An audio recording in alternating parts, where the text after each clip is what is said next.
जय श्री श्याम। नमस्कार, good morning. आप सभी का एक बार फिर से हमारे YouTube channel MS science expert पर हार्दिक स्वागत, हार्दिक अभिनंदन।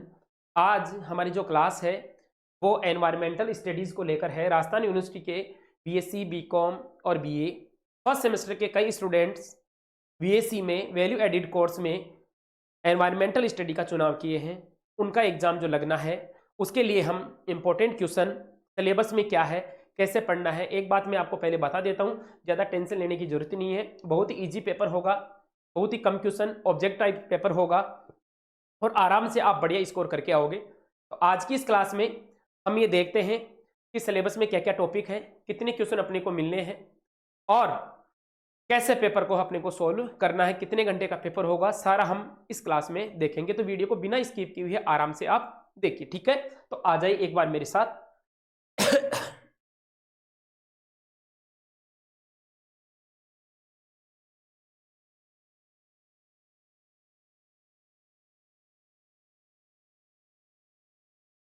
पहले तो मैं बात करता हूं कि BSc 51T112 एनवायरमेंटल स्टडी, ठीक है ना। 51T जो है 51 है वो फर्स्ट सेमेस्टर वालों के लिए है और 52 है वो सेकंड सेमेस्टर वालों के लिए है। तो ये फर्स्ट सेमेस्टर के लिए भी सिलेबस यही रहेगा और कई स्टूडेंट इस अभी नहीं लिए इस सब्जेक्ट को और सेकंड सेमेस्टर में लेंगे तो सेकंड सेमेस्टर के लिए भी सिलेबस यही रहेगा। तो हम इस क्लास में सिलेबस के बारे में भी मोटा मोटा देखेंगे और कुछ इंपॉर्टेंट क्वेश्चन में लेकर आए वो आपको आपके लिए, तो उनको भी हम अध्ययन में लेंगे, ठीक है। एनवायरमेंटल स्टडी पेपर का नाम है 51T 52T, दोनों ही जो BSc का पेपर है वैल्यू एडिड कोर्स है और ओनली 2 क्रेडिट का है, मतलब 2 × 25 बराबर 50, 50 नंबर का मैटर है, 50 नंबर का। ओके, अब 50 में से कैसे कैसे नंबर, सर ये क्या नॉन कॉलेज वालों को? बिल्कुल नॉन कॉलेज वालों के लिए भी ऑफर्ड है ये। और ओनली थ्योरी के 2 पेपर होंगे, एक तो 10 नंबर का जो आपको इंटरनल एग्जाम कॉलेज में हो चुका आपका, जिसको आप कह रहे हैं अपने क्या उसको मिड टर्म के दौरान 10 नंबर का, और 40 नंबर का अभी आपको यूनिवर्सिटी एग्जाम लेगी। ओके आगे देखिए, ये देखो ये आ गया।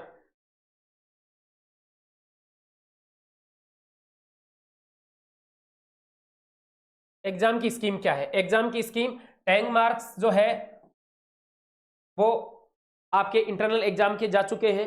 उसके बाद में 40 मार्क्स का एंड ऑफ सेमेस्टर एग्जाम का है।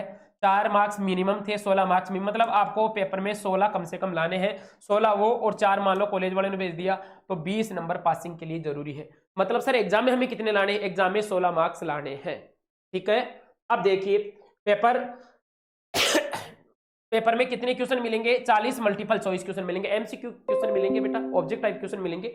इसके बाद में क्या कह रहा है, आगे की बात देखें तो 1 आवर्स का पेपर होगा, 1 घंटे का पेपर होगा और ओमार शीट दी जाएगी आपको और ओमार शीट को आपको भरना है। मतलब यहां पर आपको कॉपी नहीं दी जाएगी। आपको जो कंप्यूटर का एग्जाम देकर आए थे ना कल परसों, वैसे ही ठीक उसी प्रकार आपको ओमार शीट मिलेगी, क्वेश्चन पेपर मिलेगा। क्वेश्चन पेपर में से आंसर देकर आपको ओमार में गोले काले करने, ठीक है। और कितने नंबर का होगा? वो 40 नंबर का पेपर होगा और 40 नंबर को आपको, मतलब एक क्वेश्चन 40 बराबर 40 नंबर, ठीक है ना। प्रत्येक क्वेश्चन 1 नंबर का होगा, यहां लिखा होगा ईच, ये लो, ऑफ 1 मार्क्स ईच, ठीक है ना। प्रत्येक क्वेश्चन 1 नंबर का होगा। ओके, और 1 घंटे में आपको 1 आवर्स में उसको पूरा करना है। यह है पेपर की स्कीम। इसके बाद में देखते हैं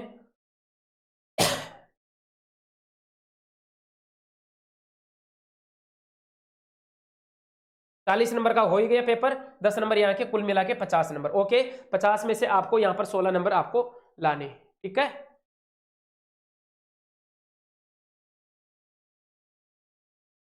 अब देखते हैं सिलेबस के बारे में, सिलेबस क्या है, क्या कह रहा है BSc एनवायरमेंटल स्टडी। सबसे पहले बात करते हैं अपन, सबसे बात करते हैं पहले यूनिट फर्स्ट। यूनिट फर्स्ट में क्या क्या दिया गया है?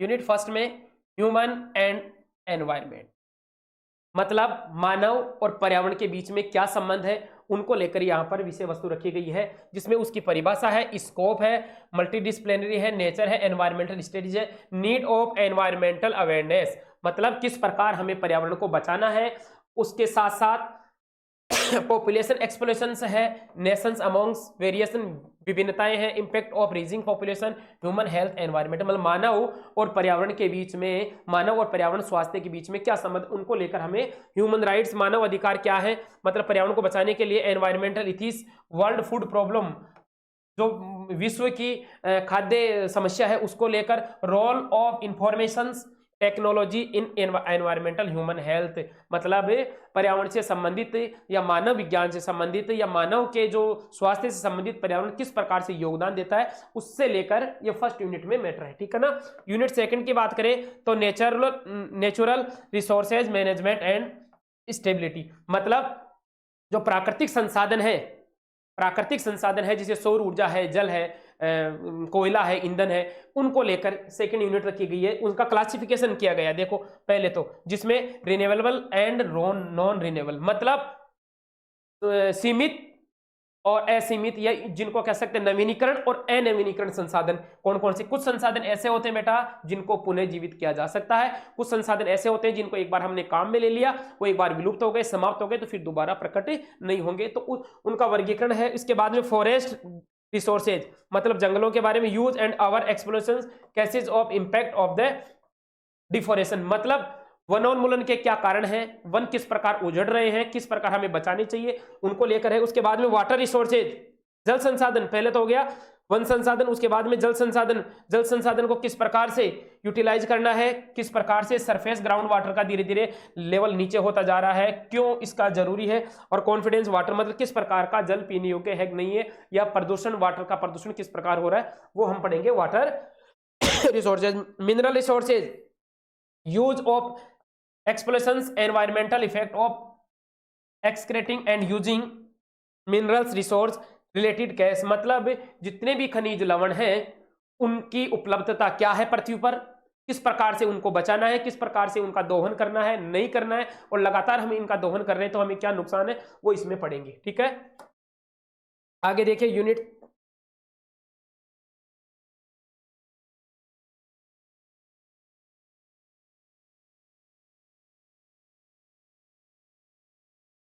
ये हो गया एनर्जी रिसोर्सेज, ऊर्जा के स्रोत कौन कौन से हैं, क्या ऊर्जा के नवीनीकरण स्रोत हैं, अनवीनीकरण स्रोत हैं, इसके अलावा लैंड सोर्स, मतलब भूमि संसाधन, लैंड डिक्रेशंस, फर्टिलाइजेशन, मतलब लगातार हम भूमि में उर्वरक जो डाल रहे हैं उससे क्या नुकसान है, क्या प्रॉब्लम आ रही है, water logging, salinity, soil erosions, मृदा अपरदन, diffractions, change and causes, agriculture organic effect, मतलब किस प्रकार से हम जैविक खाद अपनाकर जो मृदा दूषित हो रही है, अपनी मिट्टी जो प्रदूषित हो रही है उसको किस प्रकार से बचा सकते हैं। Stability and resource conversations, rain water harvesting और वाटर शील्ड मैनेजमेंट और वाटर लैंड रिक्लेमेशंस। इसके अलावा यूनिट थर्ड में इकोसिस्टम एंड बायोडाइवर्सिटी, यूनिट जो थर्ड है वो जैव विविधता और बायोडाइवर्सिटी से संबंधित है, इकोसिस्टम से पारिस्थितिकी तंत्र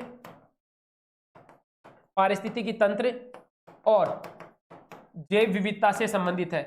सर इसमें क्या क्या पूछ सकते हैं, देखो इसमें क्या क्या टॉपिक है। पहले तो कंसेप्ट, मतलब पारिस्थितिकी तंत्र क्या है इसके बारे में बताना है। पारिस्थितिकी तंत्र, इससे सवाल आ सकते हैं, इसकी स्ट्रक्चर क्या है। इकोसिस्टम, पारिस्थितिक तंत्र होता क्या है, उत्पादक कौन होते हैं, कंज्यूमर कौन होते हैं, डिकम्पोजन मतलब अपघटक कौन होते हैं।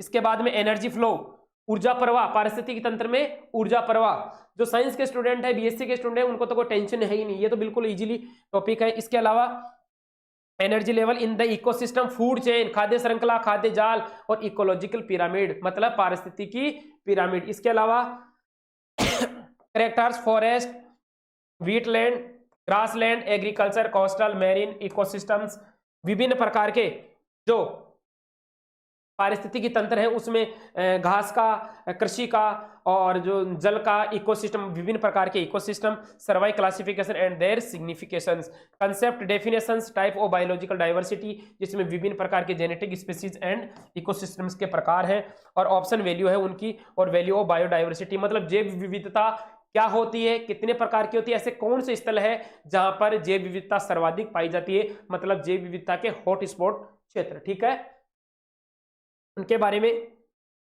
और लास्ट यूनिट है, फोर्थ यूनिट है वो कह रही है, फोर्थ यूनिट क्या कह रही है, एनवायरमेंटल इश्यूज, मतलब पर्यावरण के क्या इश्यूज हैं। उसमें डेफिनेशन है, कैस है, control, measure of air water soil, measure noise और थर्मल, मतलब जल प्रदूषण, मृदा प्रदूषण, ध्वनि प्रदूषण और थर्मल प्रदूषण, ठीक है ना। Nuclear, granule, green house gases कौन कौन सी है, मतलब पृथ्वी की जो वैश्विक उष्णता ग्लोबल वार्मिंग बढ़ती है उसके लिए ग्रीन हाउस गैसेज कौन कौन सी है। क्लाइमेट चेंज आ गया ना, climate change, global warming, acid rain, अम्लीय वर्षा, यहां से क्वेश्चन आएगा और हमने इंपॉर्टेंट क्वेश्चन में डाला भी है एसिड रेन। इसके अलावा ओजोन लेयर, जो हमारी ओजोन परत है उसमें लगातार छिद्र होता जा रहा है, ऐसे क्या कारण है और वो लगातार छिद्र हो रहे हैं तो उनसे नुकसान क्या क्या है। पृथ्वी पर जो अल्ट्रा वायलेट जो रेज आ रही है, पराबैंगनी किरणें आ रही है, वो किस प्रकार से जीवों को नुकसान पहुंचा रही है, उनको लेकर क्वेश्चन। न्यूक्लियर असेंडिक एंड होलोकॉस्ट। इसके अलावा सॉलिड वेस्ट मैनेजमेंट, मतलब जो हम घरेलू उत्पाद काम में लेते हैं उनका मैनेजमेंट किस प्रकार, generation and management of the urban industrial biochemical biomedical and the E wastage, wastage management, concept of 3R, 3R का सिद्धांत, RRR, मतलब कोई भी चीज हम काम में लेते तो कम काम में लो, पुनः चक्रण करो, इसको रिसाइकल करो, रीयूज करो। एनवायरमेंटल प्रोटेक्शन एक्ट वाटर, उसमें किस किस प्रकार के अधिनियम बनाए गए हैं, पोल्यूशन के लिए, एयर के लिए और वाटर के लिए। इसके अलावा control population act, wild world wife protection act, मतलब वन्य जीव पर्यावरण अधिनियम कब बना, फॉरेस्ट कंस्ट्रक्शन एक्ट कब बना और बायोलॉजिकल डाइवर्सिटी एक्ट कब बना। इसके अलावा इनके इश्यूज है, रेस्टिमेट है, इसके अलावा regression, people of problems and countries. मतलब कुल मिला के जो 4 यूनिट है उसमें से वायु प्रदूषण, ध्वनि प्रदूषण, जल प्रदूषण, एसिड रेन, ग्लोबल वार्मिंग, पारिस्थितिकी तंत्र के पिरामिड, ऊर्जा प्रवाह,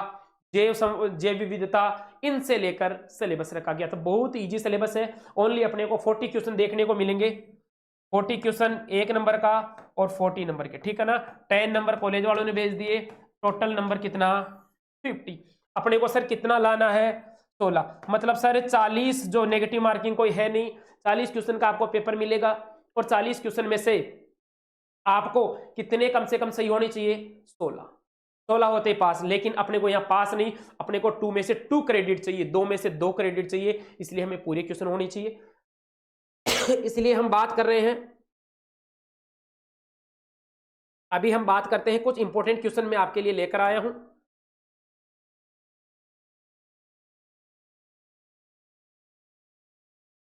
अब देखिए कुछ इंपॉर्टेंट क्वेश्चन की सीरीज है, एक क्वेश्चन को नंबरिंग थोड़ी सी आगे पीछे हो गई है, लेकिन कोई बात नहीं, हम एक क्वेश्चन को देखते चलते हैं। पहला question, question number 1, question number 1 क्या कह रहा है,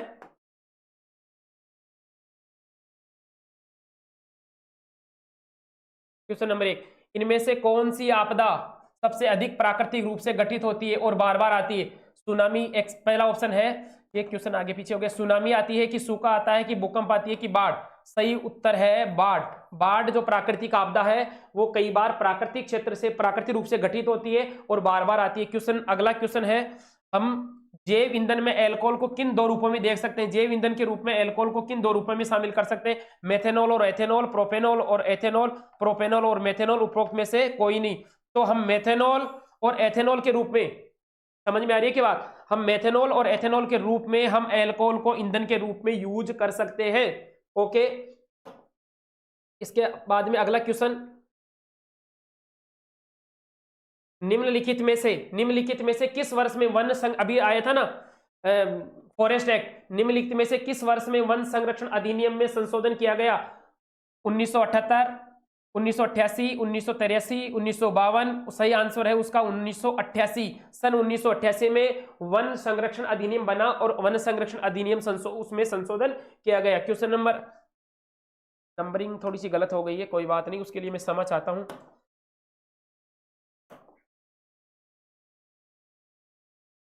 अगला क्वेश्चन है, पीने के पानी में इनमें से कौन सा तत्व मौजूद होता है जो अनेक घातक बीमारियों का, मतलब कुछ मिनरल्स तो होने जरूरी है जो हमें शरीर में एनर्जी देते हैं, शरीर में विभिन्न मेटाबॉलिज्म जो क्रियाएं हैं उनको रिएक्ट करते हैं, उनको प्रभावित करते हैं, वो जरूरी है। लेकिन कुछ ऐसे तत्व भी होते हैं जो नुकसानदायक होते हैं। तो ये क्वेश्चन है, पीने के पानी में इनमें से कौन सा तत्व मौजूद होता है जो अनेक घातक बीमारियों का कारण बन सकता है? फास्फोरस, कैल्शियम, आर्सेनिक, उपरोक्त में से कोई नहीं। आर्सेनिक इस प्रकार का तत्व है जो शरीर में कैंसर पॉजिटिव होता है, ठीक है ना। तो ये अगर पानी में उपलब्ध है तो ये नुकसान करता है। इसके अलावा अगला क्वेश्चन,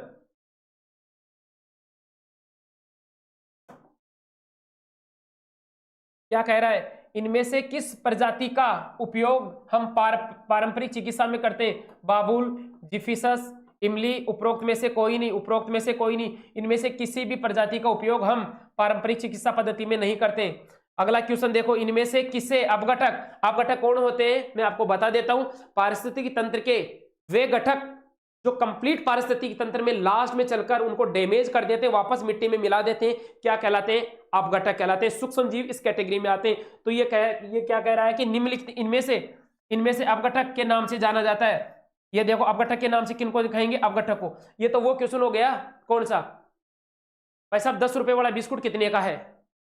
10 रुपए वाला बिस्कुट तो कितने का आता है? बिस्किट 10 रुपए का ही आता है। तो इनमें से किसे अपघटक डिट्रोवर्स के नाम से जाना जाएगा? अपघटक को जाना जाएगा, मांसाहारी को जाना जाएगा, शाकाहारी को नहीं। खाद्य श्रृंखला हमेशा जो शुरुआत होती है वो उत्पादकों से बनती है। उत्पादकों के बाद में प्राथमिक उपभोक्ता,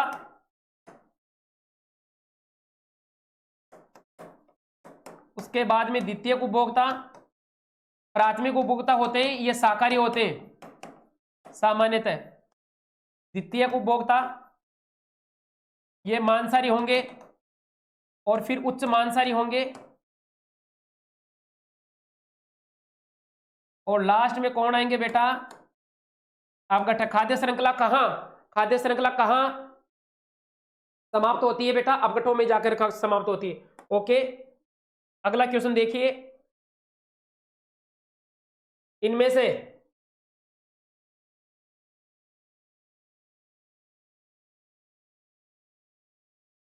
से कौन सा पवित्र उपवन विभिन्न जंगली पौधों के लिए जीन बैंक का काम करता है? मोहक, देओरेस, जहेरा, इनमें से कोई नहीं। देओरेस जो पवित्र उपवन है वो जंगली पौधों के लिए जीन बैंक का कार्य करता है। अगला क्वेश्चन है, इनमें से कौन से देश विश्व के विभिन्न बड़े बांधों का लगभग 57 हिस्सा बनाते हैं? ब्राजील और भारत, जापान और भारत, चीन और भारत, ब्राजील और चीन। सही उत्तर है उसका भारत और चीन, बिल्कुल सही बात है। भारत और चीन सबसे ज्यादा जो बड़े बांधों का निर्माण करते हैं। बड़े बांधों के निर्माण करने में जो टॉप पर है वो भारत और चीन। अगला क्वेश्चन,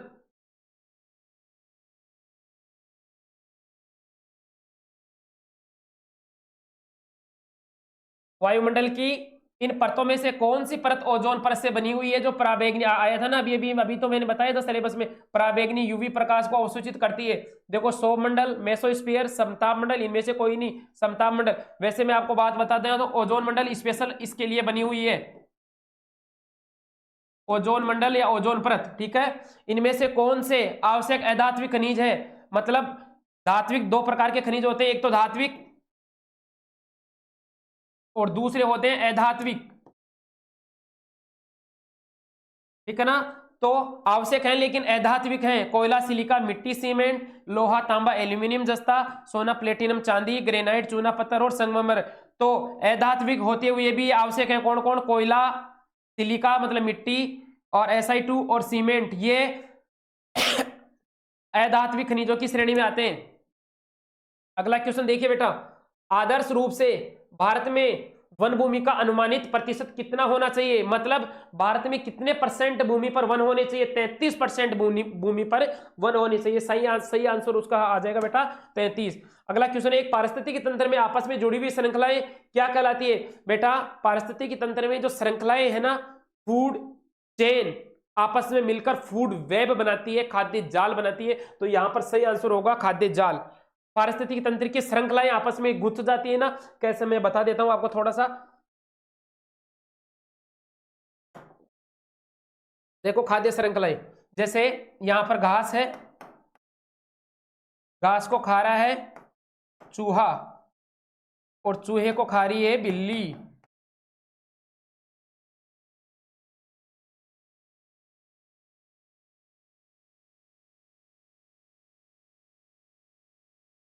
यहां से बनाते हैं, 1 मिनट।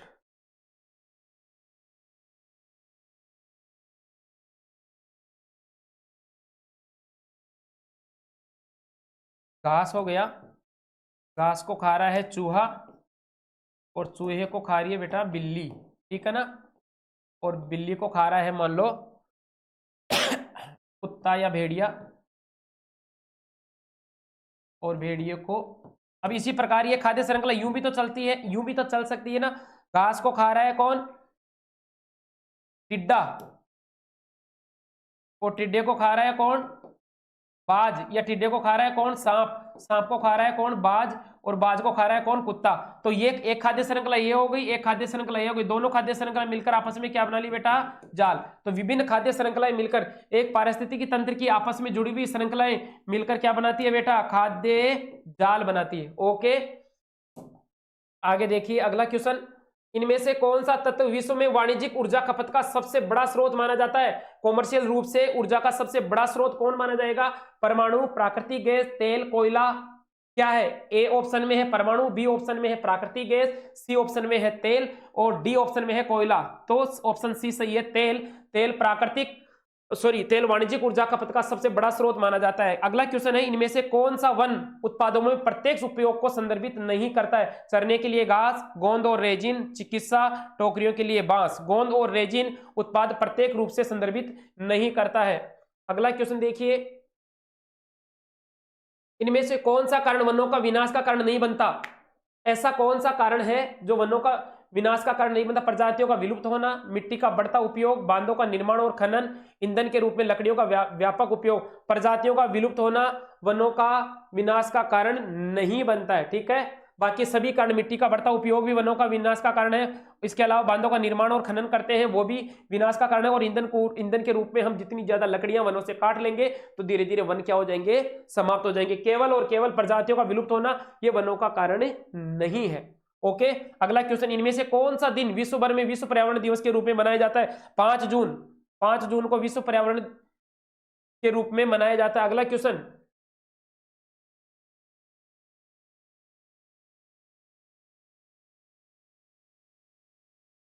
अगला क्वेश्चन, देखिए बेटा, निम्नलिखित में से किसमें खारे पानी की पारिस्थितिकी तंत्र पाया जा सकता है। आर्द्र भूमि में, धाराओं में, डेल्टाओं में, और तटीय उथले क्षेत्र। डेल्टा जो है वहां पर आपको खारे पानी के पारिस्थितिकी तंत्र देखने को मिल सकते हैं। चाय या कॉफी के पौधे में कौन सा एल्केलॉइड्स पाया जाता है। कपूर, कैफीन, यहाँ पर दवा है, दवा नहीं एल्केलॉइड्स बोलते हैं उसको, कांटेदार सेब, अफीम पोस्त और कैफीन। कॉफी में और चाय में कैफीन नाम का एल्केलॉइड्स पाया जाता है जो 1 सेकंड के लिए, कुछ देर के लिए माइंड को बिल्कुल शांत कर देता है। इसीलिए तो हमें चाय और कॉफी पीने की लत लग जाती है। मुझे तो तेरी लत लग गई। आगे देखिए, विश्व में जैव विविधता के हॉट स्पॉट, देखो मैं आपको बता देता हूं, ऐसा भौगोलिक क्षेत्र जहां पर सीमित आवास में विभिन्न प्रकार की पेड़ पौधों की प्रजातियां, जीव जंतुओं की प्रजातियां पाई जाती है, वो जैव विविधता क्षेत्र कहलाते हैं। तो भारत में विभिन्न प्रकार के ऐसे हॉट स्पॉट क्षेत्र हैं जहां पर अपने को बहुत ज्यादा जैव विविधता देखने को मिलती है। तो विश्व में जैव विविधता हॉट स्पॉट की कुल कितनी संख्या है, 36 हॉट, पूरे विश्व की बात बता रहे हैं यहाँ पर। विश्व में भारत की बात करें तो भारत में जो पश्चिमी घाट है वो सर्वाधिक जैव विविधता वाले क्षेत्र है। यहाँ पर 36, विश्व में कुल हॉट स्पॉट की संख्या, जैव विविधता हॉट स्पॉट की संख्या कितनी है बेटा, 36। अगला क्वेश्चन है, इनमें से कौन सी आपदा सबसे अधिक अप्राकृतिक रूप से गठित होती है और बार बार आती है। ये तो क्वेश्चन आ गया, पहले भी रिपीट हो गया। चिपको आंदोलन के, बहुत ही इंपॉर्टेंट क्वेश्चन, चिपको आंदोलन के प्रणेता कौन है। सॉरी, मेघा पाटेकर, किरण बेदी, सुंदरलाल बहुगुणा, इनमें से कोई नहीं। सही आंसर होगा सुंदरलाल बहुगुणा। प्रोजेक्ट टाइगर कब लागू हुआ, 1973 में। प्रोजेक्ट टाइगर प्रोजेक्ट कब लागू हुआ, 1973 में। पत्तियों में हरे रंग की उपस्थिति निम्नलिखित में से किसके कारण होती है। ग्लूकोज, नाइट्रोजन, क्लोरोफिल और ऑक्सीजन। ग्लूकोज के कारण नहीं है, ग्लूकोज बेटा ऊर्जा देता है, कोई नहीं ऐसा ग्लूकोन डी जैसा। ग्लूकोज ऊर्जा देने का काम करता है। नाइट्रोजन लीव्स की ग्रोथ को काम करता है, और ऑक्सीजन तो श्वसन को बढ़ाता है, श्वसन के लिए आवश्यक है, ठीक है ना। तो यहाँ पर सही आंसर होगा क्लोरोफिल। ओके, वन्य जीव संरक्षण अधिनियम पर निम्न में से कौन सा असरकारी संघ समर्पित है? WWF फॉर नेचर भारत की जो संस्था है वो इस पर कार्य करती है। आगे देखिए, भारत का राष्ट्रीय पक्षी कौन सा है? राष्ट्रीय पक्षी मोर है।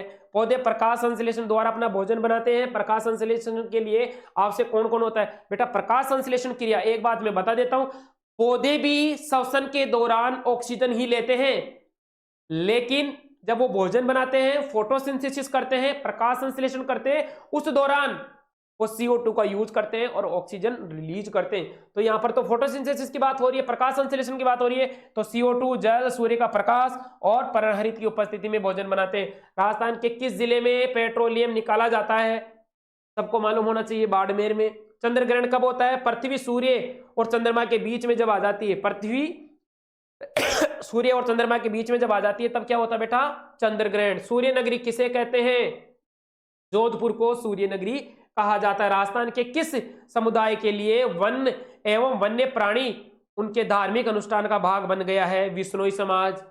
अभी वो सलमान खान वाला मैटर चल ही रहा है, काले हिरण वाला। विश्नोई समाज खेजड़ी नहीं, विभिन्न प्रकार के किसी भी पौधे को काटने का पुरजोर विरोध करते हैं, और यहां तक की बात यह है कि काटने पर अपने जान तक गंवाने की वो हिम्मत रखते हैं। और इसीलिए राजस्थान के विशेष समुदाय विश्नोई समुदाय को वो वन्य जीव, वन्य प्राणी और उनके धार्मिक अनुष्ठान का वो एक क्या बन गया बेटा? भाग बन गया है। कौन सी गैस ग्लोबल वार्मिंग के लिए उत्तरदायी है? मीथेन, नाइट्रोजन, CO2, सल्फर के डाइऑक्साइड। देखो बेटा, सल्फर के डाइऑक्साइड भी नहीं है, नाइट्रोजन भी नहीं है, मीथेन भी नहीं है, कार्बन के जो डाइऑक्साइड है ना वो ग्लोबल वार्मिंग के लिए। ग्लोबल वार्मिंग क्या होती है? ग्लोबल वार्मिंग तापमान का लगातार बढ़ना, ठीक है ना। पृथ्वी के ऊपर CO2 की एक लेयर बन गई, जिसके कारण सूर्य के आने वाली प्रकाश की किरणें पृथ्वी की धरातल तक तो आ जाती है, लेकिन रिप्लेस होकर वापस नहीं जाती, जिसके कारण पृथ्वी का टेम्परेचर धीरे धीरे बढ़ रहा है। ग्लेशियर पिघल रहे हैं, बाढ़ का आना, सुनामी का आना, अतिवृष्टि का होना, सारा कारण यही है। मौसम में जो परिवर्तन होता जा रहा है वो ग्लोबल वार्मिंग के दौरान ही देखने को मिल रहा है अपने को, ठीक है।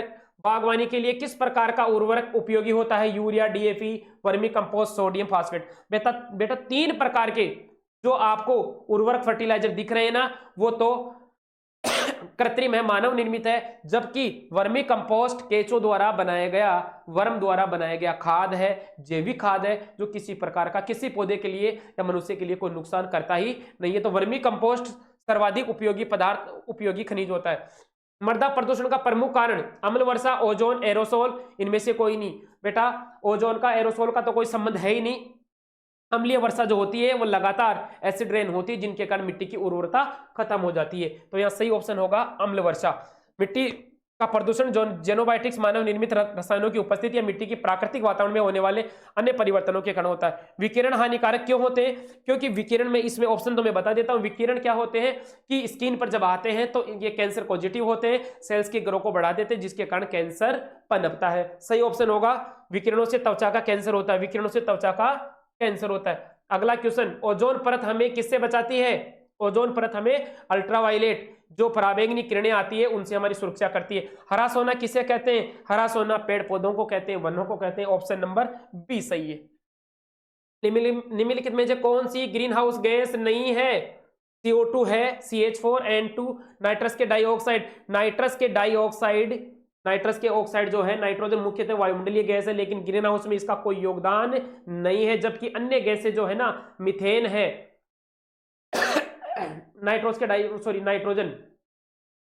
नहीं है। सी ऑप्शन सही है, ऑप्शन सी सही है, क्योंकि नाइट्रोजन वायुमंडल में गैसों का घटक तो है, वायुमंडल का घटक है, लेकिन इसका ग्लोबल वार्मिंग में, ग्रीन हाउस में कोई योगदान नहीं है। मृदा अपरदन, सॉइल इरोशन का प्रमुख कारण क्या हो सकता है? वनों की कटाई भी है, अत्यधिक सिंचाई, अधिक वर्षा, सभी। वनों की कटाई, मुख्य रूप से वनों की कटाई के कारण पेड़ पौधों में बांधे रखते हैं, उनके लिए हटने से मिट्टी बह जाती है। वनों की कटाई मृदा अपरदन का प्रमुख कारण बन सकती है। निम्नलिखित में से किस वर्ष वन संरक्षण अधिनियम लागू किया गया? 1988 में वन संरक्षण अधिनियम लागू किया।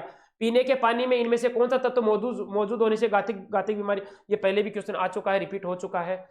एक पारिस्थितिकी तंत्र किससे बनता है? खाद्य जाल, ये पहले भी क्वेश्चन आ गया है, ये नहीं आया क्वेश्चन। राइजोबियम नामक जीवाणु कहां पाए जाते हैं? राइजोबियम की मैं बात बताऊं तो लेग्यूमिनेसी जो कुल है, पादपों का जो लेग्यूमिनेसी कुल है, अर्थात दालें, अरहर, मटर, चना, उड़द, जितनी भी दालें हैं उनका कुल लेग्यूमिनेसी है। और लेग्यूमिनेसी कुल की जो दाल जो पौधे होते हैं उनकी जड़ों में गांठें पाई जाती है। उन गांठों में ही राइजोबियम जीवाणु पाए जाते हैं, जो क्या करते हैं, ये आ गया ना फलीदार पौधों की जड़ों में, तो फलियां लगती है किन में, दालों में, ठीक है ना। तो आप तो ये याद रखो कि जितनी भी दालें हैं, जितने भी दो दालों के जो पौधे हैं उनमें राइजोबियम जीवाणु पाए जाते हैं। तो राइजोबियम जीवाणु कहां पाए जाएंगे, फलीदार पौधों की जड़ों में पाए जाएंगे। सूर्योदय एवं सूर्यास्त के समय सूर्य का रंग लाल क्यों दिखाई देता है? देखो बेटा, सूर्योदय और सूर्यास्त के समय जो प्रकाश का प्रकीर्ण होता है, जिनके कारण विभिन्न रंग प्रसारित होते हैं, और प्रकाश के रंगों के प्रसारित प्रकीर्ण होने के कारण सूर्य का रंग सूर्योदय और सूर्यास्त के समय लाल दिखाई देता है। यही प्रकाश का आगे ना ऑप्शन, प्रकाश का प्रकीर्ण। अपवर्तन नहीं है, विवर्तन नहीं है, विवर्तन अलग घटना है, अपवर्तन अलग घटना है, पूर्ण आंतरिक परावर्तन अलग घटना है, केवल प्रकाश का प्रकीर्ण इसका सही आंसर है। राइजोबियम नामक जीवाणु, ये हो ही गया अपना, ये क्वेश्चन आ ही गया। चलो आज के लिए इतना ही। आपको हमारे द्वारा, ये तो वही क्वेश्चन है बेटा, देख लो वापस से, कोई दिक्कत नहीं, ये क्वेश्चन तो आ गया। आपको हमारे द्वारा बताएगी क्लास अगर अच्छी लगती है तो आप इसको लाइक करें, अपने दोस्तों के साथ शेयर करें। उम्मीद करता हूं कि यहां से आपको, अभी दोबारा से रिपीट कर देता हूं, हमें केवल 16 क्वेश्चन चाहिए पास होने के लिए, लेकिन हमने पास नहीं होना है, बढ़िया नंबर भी लाने हैं। तो अगर यहां से 16 नंबर भी मिल गए ना, 16 नंबर का मैटर यहां से मिल गया, तो 16 नंबर ये 4-5 आपने भी कर लिए, तो 20 नंबर का जुगाड़ हो गया। 10 नंबर कॉलेज वालों ने भेज दिए। 50 में से कितने नंबर आ गए बेटा? 30, फर्स्ट डिवीजन के नंबर आ गए। ठीक है, उम्मीद करता हूं कि कल जो आपका पेपर लगेगा उसमें से, उस पेपर में यहां से कम 10, 12, 13, 14 क्वेश्चन आपको देखने को मिले। बाबा श्याम से यही प्रार्थना करता हूं, आप भी यही प्रार्थना करो। सिलेबस मैंने बता ही दिया है, आराम से अपनी स्टडी करो। अभी तो समय है, रात भर का समय है, सुबह का समय, और भगवान से उम्मीद करता हूं कि सुबह आपका पेपर बिल्कुल सही होगा। 1 घंटे का पेपर है, ऑब्जेक्टिव टाइप पेपर है, आराम से देकर आइए। ठीक है, बेस्ट ऑफ लक, धन्यवाद।